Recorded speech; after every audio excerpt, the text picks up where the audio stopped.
Saraswati Devi Gauravani Pracharine Nirvishesha Shunyavadi Bhashyata Desatarine Jai Sri Krishna Chaitanya Prabhu Nityananda Shri Advaita Gadadhar Shri Vasadi Gaur Bhaktarinda Hare Krishna Krishna Krishna Hare Hare Hare Rama Rama Rama Hare Hare Mukham karoti vachalam pangum langaite girim yatpatamaham vande Shri Gurum Dinadam.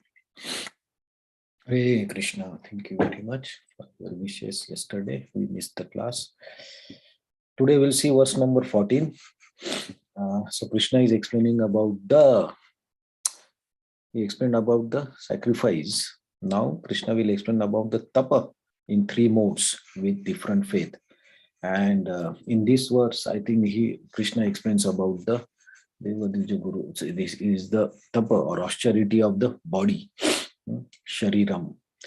So he will mind austerity of the body, mind and intelligence. So in this he explains about sharira or body.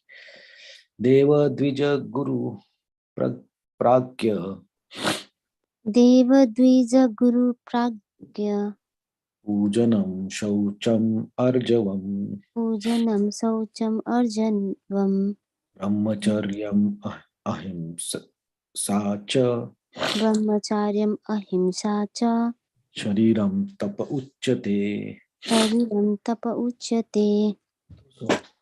Deva Dvija Guru Pragya Pujanam Saucham Arjavam Brahmacharyam Ahimsa Cha Sariram Tapa Uchyate.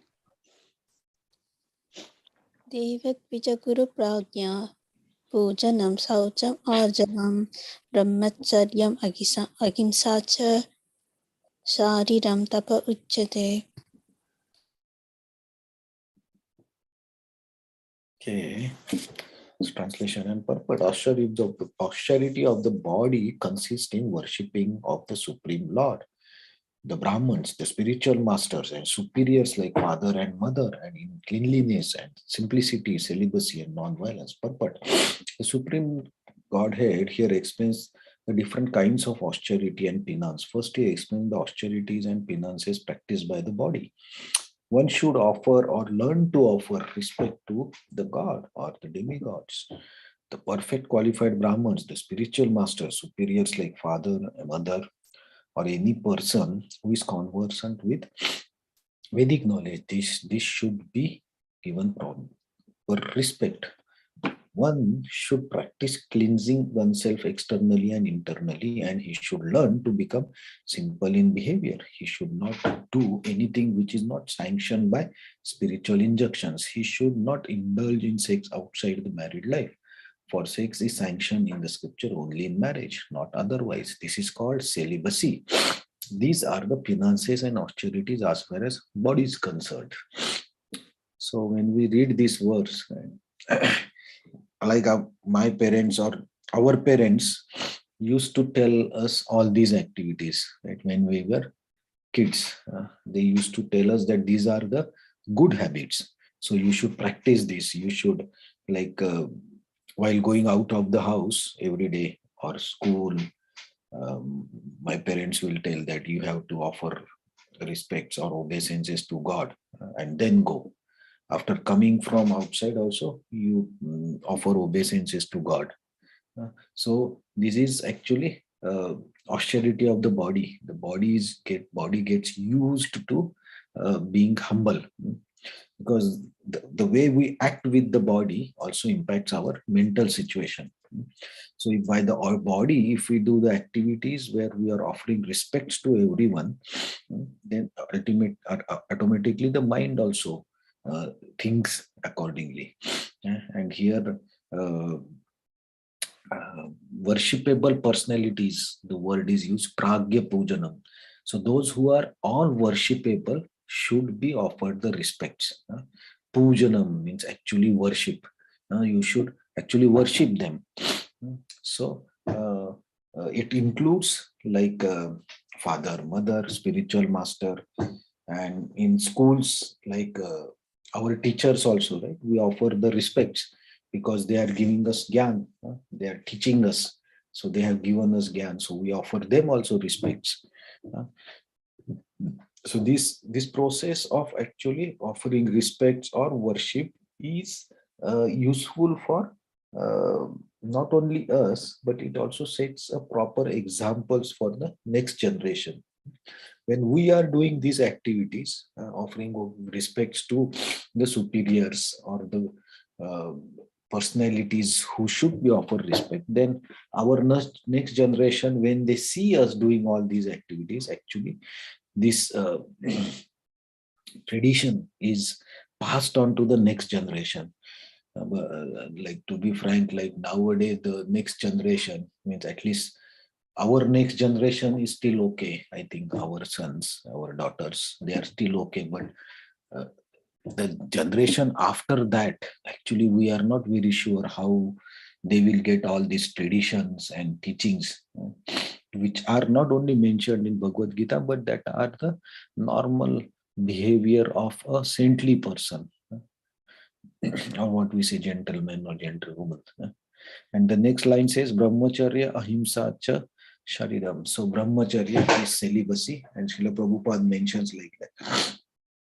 If you are in only one marriage, that also is Brahmacharya. So when Srila Prabhupada started Krishna consciousness in US in 1970s or 60s, that time the culture was very different. It was like a hippie culture, like, and there was open relationships between male and female, and there were no restrictions, and not only no restrictions, but there were no rules, no regulations for associating with men or women, or associating with opposite sex. And it was like, they say it was open culture, but it was not culture of humans. It was like culture of animals, like where there is no restrictions. So in that atmosphere, or that social practices, actually Srila Prabhupada uh, propagated this Krishna consciousness along with the four principles. One of the principle is no illicit sex. So only you should associate with a woman who is your mother, or who is your wife, and not otherwise. And you should look at others as your mother, apart from your wife. So that's the culture Srila Prabhupada set. And people accepted it, though it was difficult for them, but they accepted it. Uh, So, because Srila Prabhupada was very fixed on the rules that Krishna has provided for the body, it's required. Otherwise, when the body gets contaminated, the mind automatically gets contaminated. So, it's required. Then ahimsa. So ahimsa means not killing. So generally we say like ahimsa means non-violence, or actually we say like cutting. So we cut somebody, that is called himsa, or killing. But ahimsa can be done by body, can be done by mind, can be done by speech. So Krishna will explain about the speech, austerities of speech, but it includes, when we say non-violence, actually it means we should not give pain to any living being, not only human, any living being in this world. We should not give them pain, or we should not act in a way that gives them pain. So that is called ahimsa, or non-violence. So to do non-violence is very difficult. It's not easy. Even if you are angry, and yes, I also, when sometimes I get angry, I say some words or some lines that I should not say. But because of angry mood, I say that. And if I say that, then if it hurts, say Jai Shri, it hurts Jai Shri or my friend or my mother, then it's also violence, because we are giving them pain.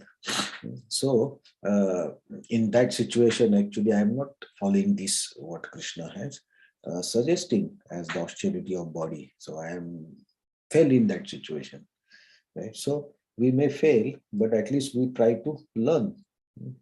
And the learning process is also not easy. By one mistake, we never learn.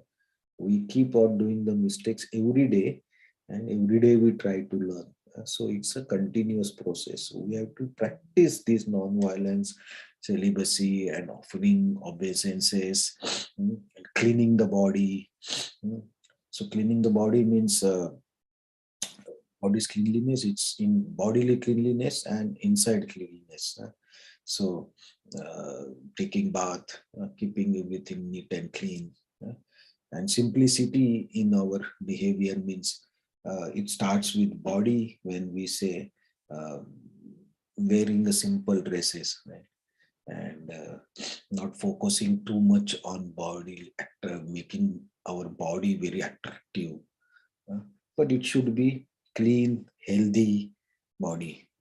And we can understand a person who is in healthy state of mind and body by looking at him. So even if a simple dress, and it's not required to have like 50 dresses or anything. But if you have limited number of dresses, a simple life, but it should be very clean and neat, and then it is enough. So not wasting time in these unnecessary things of decorating the body or having so many things and then getting puzzled what to wear now, today what I should do, which shirt, which pant, what I should do. No need to think so much. So our dealings, our bodily needs should be minimum and should be simple, that can be very easily adopted.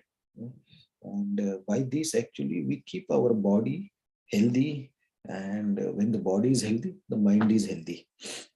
So the austerity of the body, what is mentioned here is, in one sense, we can say it is a common sense that this is expected from anyone. But not everybody is following all this. But this is uh, common practices we should do in our daily life to see the effect of these activities. Is that we remain in mode of goodness when we do all these things very sincerely and meticulously. So these activities also help us to be uh, progress towards the spiritual path. So next, I think Krishna will explain about the austerities of the speech and mind. So we'll see that tomorrow. Hare Krishna. Thank you very much. So any comments or questions?